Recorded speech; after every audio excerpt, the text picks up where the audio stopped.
नमस्कार. आपण मंथन या कार्यक्रमामध्ये वेगवेगळ्या विषयांवरती नेहमी चर्चा करत असतो. आज एक मी थोडासा अनोखा आणि वेगळा परंतु तुमच्या माझ्याशी सगळ्यांशी अतिशय जवळचा असलेला निगडीत असलेला विषय घेत आहोत आणि तो विषय आहे भविष्याची चिंता. अर्थात पृथ्वीवर असलेल्या सर्व जमातींमध्ये मनुष्य हा एकमेव प्राणी आहे की या प्राण्याला स्वतःच्या भविष्याची भवितव्याची चिंता लागलेली असते. आणि म्हणूनच मौल्यवान दागिने, मौल्यवान वस्तू, पैसा, अडका या रूपाने तो संचय करत असतो त्याचा. आणि तो संचय ते जे त्याचं संचित आहे ते तो कुठेतरी लपवण्याचा प्रयत्न करतो. ही मध्ययुगीन भारतातली कथा आहे. एक बघा तुम्ही, आता जर जुन्या काळाची वाडी, त्यानंतर जुन्या काळातली महालं, मंदिरं किंवा जुन्या काळातल्या घड्या, किल्ले हे जर पाडले तर त्याच्या उत्खननामध्ये अनेक ठिकाणी आपलं हे गुप्तधन सापडतं. म्हणजे ते कुणीतरी भविष्याची तरतूद म्हणून तिथे लपवून ठेवलेलं असतं. ते एखाद्या मातेच्या वाडग्यात असेल, मातेच्या घाडग्यात असेल किंवा पंचधातूच्या एखाद्या तांब्यात असेल, कशात असेल, अशा प्रकारे ते धनच लपवलं गेलं. हे कधीपासून सुरू झालं? साधारणतः पृथ्वीच्या इतिहासात, करोडो वर्षाचा इतिहास असलेल्या पृथ्वीच्या इतिहासात अप्रगत मानव आणि प्रगत मानव यामधली जी दरी आहे ती दरी वाढत गेली. ती साधारणतः 5 ते 6.5 हजार वर्षापूर्वीचा कालावधी मानला जातो. 5 ते 6.5 हजार वर्षापूर्वीच्या या कालखंडात संचय करणं, मौल्यवान वस्तू, मौल्यवान पैसा, अडका, धन, वेगवेगळे दागदागिने, खडे यांचं संचय करणं आणि ते लपवून ठेवणं आपल्या भविष्याच्या दृष्टिकोनातून चांगलं हे मानव करायला लागला. परंतु हे सगळं करत असताना प्रत्येक काळानुरूप, जसा काळ बदलतो तसं काळानुरूप धोकेही वेगवेगळे प्रकारचे यायला सुरुवात होतात.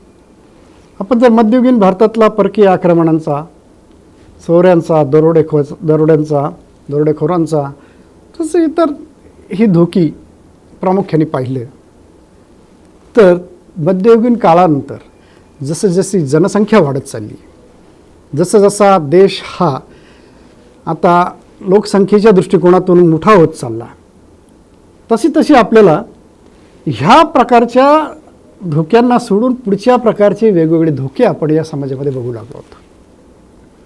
आणि कुठल्याही कुटुंबाचा नियोजक जो असतो, नियोजनकर्ता जो असतो, तो नियोजनकर्ता ह्या संभाव्य धोक्यांना गृहीत धरूनच त्याचा संचय वाढवत असतो. त्याचा धनसंचय असेल, त्याचा जो काही संचय असेल तो वाढवत असतो. त्याचं ज्यावर अव्यक्त प्रेम आहे, त्या अव्यक्त प्रेम असलेल्या व्यक्तीचं भवितव्याची, भविष्याची चिंता तो करत असतो आणि त्या व्यक्तीच्या चिंतेसाठी तो सतत चिंता करत असतो. परंतु आता जर आपण बघितलं तर ह्या धोक्यांची कक्षा ही रुंदावत चालली आहे, वाढत चालली आहे. हे धोके वाढत चालले. का होतं आहे असं? का करतो आहोत आपण? आणि या धोक्यांवरती काय उपाय आहेत आणि या धोक्यांबाबत आपण सजग राहणं प्रत्येकानं, मी केवळ तुम्ही नव्हो तर सर्वांनी, केवळ मी नाही, केवळ मी नसून, तुम्ही नसून सर्वांनी याच्यावरती, या धोक्यांच्या बाबतीत आता विचार करणं गरजेचं आहे. आणि म्हणूनच आजपासून आपण बघणार आहोत रोज सायंकाळी रात्री 9 वाजता मंथन या कार्यक्रमात मुख्य संपादक यश ठोंबरे यांच्याबरोबर मंथनाचं मंथन. नमस्कार.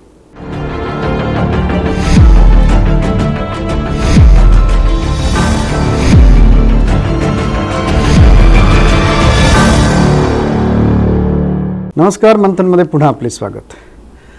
काल आपण मंथनमध्ये दिवसभर या विषयावरती किंवा आपला पूर्व जो आता मंथनचा चालतो आहे भविष्य या विषयावरती, तर भविष्य या विषयावरती मंथनमध्ये आपण चर्चा करणार आहोत. भविष्याचे वेगवेगळे प्रकार आहेत, भविष्याच्या वेगवेगळ्या चिंता आहेत, भविष्यावरती नवीन वेगवेगळे उपाययोजना आहेत. परंतु या भविष्य विषयामध्ये एक महत्त्वाचा विषय मला आपल्याला घ्यायचा आहे की आयुष्यभर राबून कमवून वेगवेगळ्या मार्गाने कमवलेली संपत्ती आपण ज्या पद्धतीनं भविष्याच्या चिंतेनं कुठेतरी लपवून ठेवतो किंवा कुठेतरी ती साठवून ठेवतो, संचयित करून ठेवतो, नंतर तिला अर्थ तरी कधी येतो, तर यामध्ये आजचा विषय अपघात यावरती आहे. यात तुम्हाला थोडं विचित्र वाचलं असेल की अपघात आणि भविष्य याचा काय संबंध, परंतु अपघात या छोट्याशा शब्दामध्ये एवढी मोठी ताकद आहे की लाखो करोडोंची जी आर्थिक उलाढाल आहे ती उलाढाला विमा क्षेत्रातली या भविष्याच्या नावावरती होते आणि भविष्याच्या गुंतवणुकीवर होते. हा एक शरीराचा अविभाज्य घटक बनलेला आहे की तुमचा अपघाती विमा आहे का, इथपर्यंत आपण नेऊन ठेवलं आहे स्वतःला. आणि याचे कर्तेकर्ते ते कोण आहोत? आपणच आहोत. अर्थात काही प्रमाणात आपण आहोत, तर बऱ्याच अंशी इतर घटक देखील यामध्ये आहेत. आता इतर घटकांमध्ये कोण कोण येतं? आपण पुण्यातलं पोर्शे प्रकरण बघितलं असेल. पुण्यातल्या बेधुंद मध्यधुंद त्या युवकानं परिस्थितीत लाडक्या लेकाला 2 कोटी रुपयाची घेऊन दिलेली पोर्शे कार त्याला चालवायला दिली आणि त्या बस्तीतून तो पुण्यातला अपघात घडला. परंतु त्या अपघाताचे पडसाद हे केवळ त्या कुटुंबावरच नाही उमटले, तर संपूर्ण देशभरात उमटले, जगभरात किंबहुना त्यावरती चर्चा झाली. अर्थात ज्या भविष्यासाठी, ज्या भविष्याकडे डोळे ओतून आस ठेवून बघणारी जे तरुण मुलगीचे आईवडील जे होते, त्या पालकांच्या भविष्यासमोर मोठं प्रश्नचिन्ह उपस्थित राहिलं. आपल्या सगळ्यांना माहिती आहे की भारतामध्ये नैसर्गिकरित्या किंवा वैद्यकीय कारणांनी होणाऱ्या मृत्यूंचं प्रमाण जितकं आहे त्या प्रमाणाच्या 3पट प्रमाण हे अपघाती मृत्यूंचं आहे. रोज सरासरी 700 ते 800 अपघातांचा आकडा हा फिक्स ठरलेला आहे. त्यात घट होताना मात्र दिसत नाही आहे, त्यात वाढच होत आहे. मग असं का घडावं यावर देखील आपण चर्चा केली पाहिजे. बेशिस्त आणि केवळ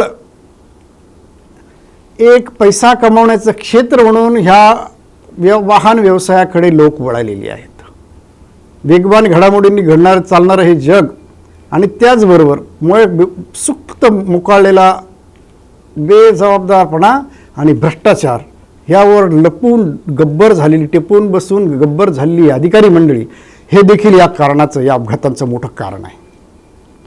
RTOच्या प्रत्यक्ष नियमावलीत काय आहे हे आपण जर बघितलं तर RTOच्या प्रत्यक्ष नियमावलीचा गाडी उद्योग क्षेत्रामध्ये किती वापर केला जातो किंवा रस्त्यावरती किती वापर केला जातो हे बघितलं तर आपल्याला इथे कळून येईल की किती मोठा करोडो अब्जोवधींचा, हजारो अब्जावधींचा, हजारो हा शब्द वापरतोय मी, लाखो हजारो कोटींचा हा घोटाळा इथे आपल्यासमोर येईल. म्हणजे केवळ पैशासाठी आपण ही जी जीवं आहेत, तरुण जीवं आहेत किंवा रस्त्यावर चालणारे नागरिक आहेत, रस्त्यावर चालणारे वृद्ध आबालवृद्ध आहेत, त्यांच्या जीवाशी खेळतोय.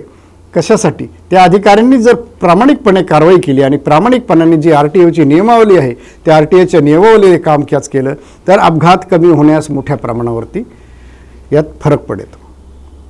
आपल्याला माहिती आहे की रस्त्यावरती असलेल्या ज्या अवजड वाहतूक करणाऱ्या ट्रक्स आहेत, या ट्रक्स यांच्या रजिस्ट्रेशनमध्ये किती मोठा घोटाळा आहे. यांच्या कार्यक्षमतेमध्ये, रजिस्ट्रेशन कार्यक्षमतेमध्ये मोठा घोटाळा आहे.